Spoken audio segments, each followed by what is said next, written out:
last exercise of chapter number 5 which is 5J chapter। ये जो chapter है या एक्सरसाइज है, अब यहाँ पर वर्ड प्रॉब्लम्स है।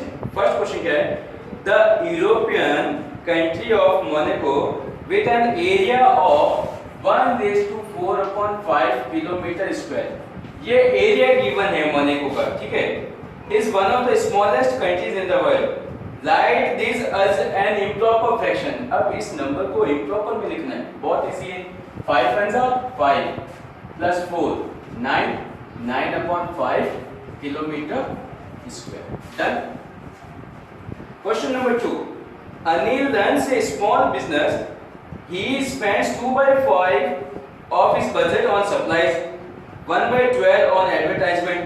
देखो सप्लाईज, ठीक है, सप्लाईज पे कितना खर्च किया, 2/5। एडवर्टाइजिंग में कितना खर्च किया, 1/12। एंड टैक्सेस, टैक्स कितना भरा उसने, 2/25। Done. And fees, okay, on taxes and fees. Does Anil spend more on advertising or more on tax? अब क्वेश्चन वापस से सुनो। Anil runs a small business. He spends 2/5 of his budget on supplies. उसका जो भी क्या था, budget था, उसका 2/5 सप्लाईज पे कर दिया, ठीक है। 1/12 ऑन एडवर्टाइजमेंट, जो भी बजट था उसका 1/12 एडवर्टाइजमेंट पे कर दिया। एंड 2/25 ऑन टैक्स पे कर दिया, ठीक है। मतलब टोटल बजट था कुछ भी, उसको इस पार्ट में उसने सप्लाई किया, ये डिवाइड कर दिया, ठीक है। Does Anil spend more on advertising or taxes and fees? Okay, advertising, taxes and fees, ठीक है। अब आपको बताना है कि उसने ज्यादा कहां खर्च किया, एडवर्टाइजमेंट में ज्यादा खर्च किया या टैक्सेस एंड अदर जो फीस है उसमें ज्यादा खर्च किया। सिंपल, इन दोनों में से बड़ा कौन सा है आपको ये बताना है। सिंपल कॉस्ट मल्टीप्लाई करो, 1 × 25, 2 × 12, 25, 24। 25 is larger, it means 1/12 is greater than 2/25। तो ज्यादा खर्चा कहां किया उसने, एडवर्टाइजमेंट पे। तो ज्यादा बजट कहां लगा, एडवर्टाइजमेंट पे लगा। ओके, डन, इजी था। Now question number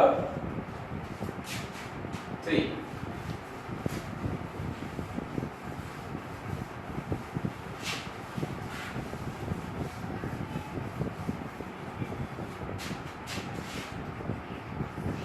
question number 3 is Sumer ran 1 kilometre on Monday. अब देखो मंडे को कितना दौड़ा वो, 1/3 किलोमीटर। एंड ट्यूसडे को कितना दौड़ा वो, 3:1/4 kilometre. Done. Tuesday, how many kilometre all did Sumer run on 2 days? देखो सुमेर नाम का लड़का 2 दिन दौड़ता है, मंडे को इतना, ट्यूसडे को इतना, तो how many total run in 2 days? Total 2 दिनों में कितना दौड़ा। तो जब भी टोटल आता है it means we have to do addition, 1/3, 4 × 3 = 12 + 1 13/4।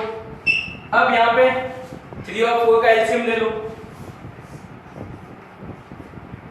2 3 2 3 1, तो 2 × 2 × 3, एलसीएम 12 है। इट मींस हमें दोनों साइड क्या बनाना है, 12 बनाना है। डन। अब देखो इस 12 में इस 3 का डिवाइड दो, डिनोमिनेटर कितना आएगा, 4 आएगा। 4 का मल्टीप्लाई ऊपर भी कर लो, नीचे भी कर लो। अब इस 12 में 4 का डिवाइड दो, कितना आएगा, 3, उसका मल्टीप्लाई यहाँ पे भी कर लो, यहाँ पे भी कर लो। 4/12 39/12। अब देखो एलसीएम 12 आ गया, इन दोनों को ऐड कर दो, 43। अब ये आ जाएगा 6 12 and 7 12 सॉरी 6 नहीं 12 3 36 प्लस 7। ओके, तो ये मिक्स फ्रैक्शन में कन्वर्ट हो जाएगा, टोटल एडिशन करना था। Question number 4, a coin is tossed 100 times, 100 times toss किया गया है। If heads appear 5 times, what fraction of the total are tails. अब देखो question number 4, coin tossed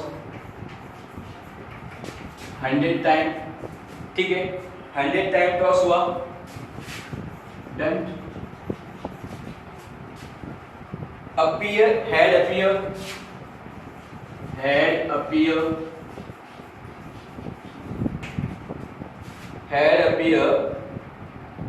55 times, done. तो टेल कितने टाइम अपील हुआ, अब ये देखो, टेल अपील हुआ 45 टाइम्स, भाई जितना रिमेनिंग पार्ट है उतने टाइम ही तो टेल अपील हुआ है।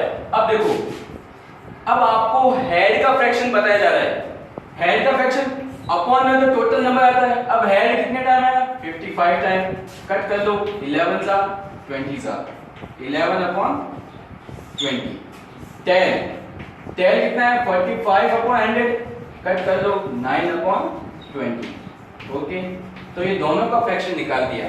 क्वेश्चन में पूछा गया था what fraction of the total are tails, तो टेल का टोटल फ्रैक्शन कितना बना, 9 upon 20, done.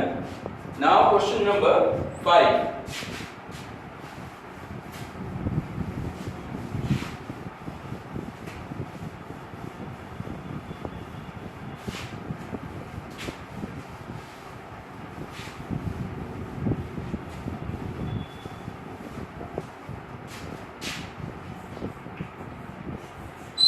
Question number 5 is,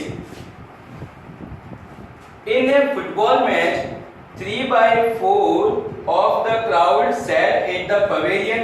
अब देखो पवेलियन पे कितने बैठे हैं, पवेलियन को बैठने की जगह है तो वहां बैठे हैं 3/4, ठीक है, एंड 1/8 ऑन द ग्रास। अब ग्रास पे कितने लोग बैठे हैं, 1/8। The remaining stood under trees, what fraction of the crowd was standing, ठीक है, stood under trees, remaining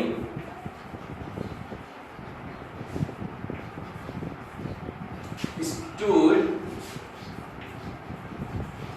under trees। अब देखो एक फुटबॉल मैच में जो दर्शक जिसे हम बोलते हैं, जो क्राउड है, 3/4 पवेलियन पे बैठा है, 1/8 ग्रास पे बैठा है एंड रिमेनिंग खड़े हैं। जब भी फ्रैक्शन की बात आती है तो टोटल फ्रैक्शन हमेशा 1 होता है ना, टोटल फ्रैक्शन हमेशा 1 होता है। तो देखो रिमेनिंग खड़े हैं, उनकी क्वांटिटी पता लगानी है, तो जो इन दोनों का सम है, ये बैठे हैं ग्रास पर और पवेलियन एंड पे, तो इन दोनों का सम टोटल कितना होगा, 1 में से सब्ट्रैक्ट करेंगे तो पता चल जाएगा कितना आएगा। अब देखो, अब क्या करेंगे, 4 और 8 का एलसीएम कितना होता है, 8 होता है, ठीक है। 8 में 4 का डिवाइड दिया 2 आएगा, 3 मल्टीप्लाई बाय 2। 8 में 8 का डिवाइड दिया 1 आएगा, 1 multiply by 1। 3 multiply by 2 6 plus 1 upon 8, done. तो ये आया 1 - 7 अपॉन 8। अब इस 1 को हम कैसे लिख सकते हैं, 8 अपॉन 8 7 अपॉन 8, तो ये बन गया 1 अपॉन 8। 8 - 7 1 आ गया और नीचे डिनोमिनेटर सेम बनता है, ठीक है। Okay, done. क्वेश्चन 5 पर next 5 questions we will do in our next class। okay।